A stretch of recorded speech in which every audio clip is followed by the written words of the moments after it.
జై శ్రీమన్నారాయణ. శ్రావణ మాసం అనగానే ముత్తైదుల్ని ఇంటికి పిలిచి వాయినాలు ఇస్తూ ఉంటారు. అసలు వాయినం ఎందుకు ఇవ్వాలి?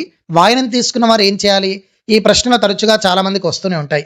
నా సబ్స్క్రైబర్ కూడా ఈ యొక్క టాపిక్ని రేజ్ చేశారు. కాబట్టి దాని గురించే వీడియో చేస్తున్నాను. ముందుగా అసలు వాయనం అంటే ఏంటో తెలుసుకోవాలి. మంగళకరమైనటువంటి ద్రవ్యాలు అని అర్థం.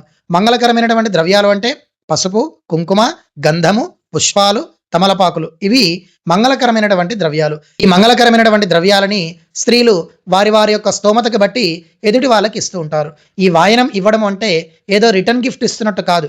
అసలు వాయనం ఎందుకు ఇస్తారు అంటే, నేను పొందినటువంటి సౌభాగ్యము, ఐశ్వర్యము, సుఖ సంతోషాలు నాతోనే ఆగిపోకుండా నేను ఇచ్చేవారికి కూడా కలగాలి అనే ఒక మంచి ఉద్దేశంతో ఇచ్చేదే వాయనం. మరి ఇంత మంచి ఉద్దేశంతో ఇస్తున్నప్పుడు మనము అంతే గౌరవంగా వాయనాన్ని తీసుకోవాలి. తీసుకున్నటువంటి వాయనాన్ని ముందుగా పూజా గదిలో పెట్టి అమ్మవారికి నమస్కారం చేసి ఆ యొక్క ద్రవ్యాలు వాడుకోవాలి.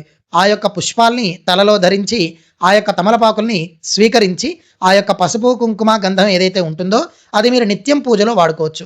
దానికి ఎటువంటి దోషం ఉండదు. ఇచ్చేటటువంటి వ్యక్తి ఎంత ఆనందంగా ఇస్తారో తీసుకున్న మీరు కూడా అంతే ఆనందంగా తీసుకొని దాన్ని మీరు తరచూ వాడితే ఆ యొక్క వాయనానికి ఒక ప్రతిఫలం ఉంటుంది. ఏదో 2 తమలపాకులు 2 ఒక్కలు ఇచ్చారు కదా అని ఇంటికి తెచ్చి ఒక మూలన పడేయకండి. అలా పడేస్తే అమ్మవారిని అవమానించినట్టే లెక్క. మీకెవరికైనా ఎటువంటి ధర్మ సందేహం ఉన్నా ఖచ్చితంగా కామెంట్ చేయండి. శాస్త్ర ప్రమాణాలతో వీడియో చేసి పెడతాను. మీ పేరు కూడా కామెంట్ చేస్తాను. మరి మీరు చేయాల్సిందేంటి? ఛానల్ని సబ్స్క్రైబ్ చేసుకోవడం మాత్రమే. జై శ్రీమన్నారాయణ.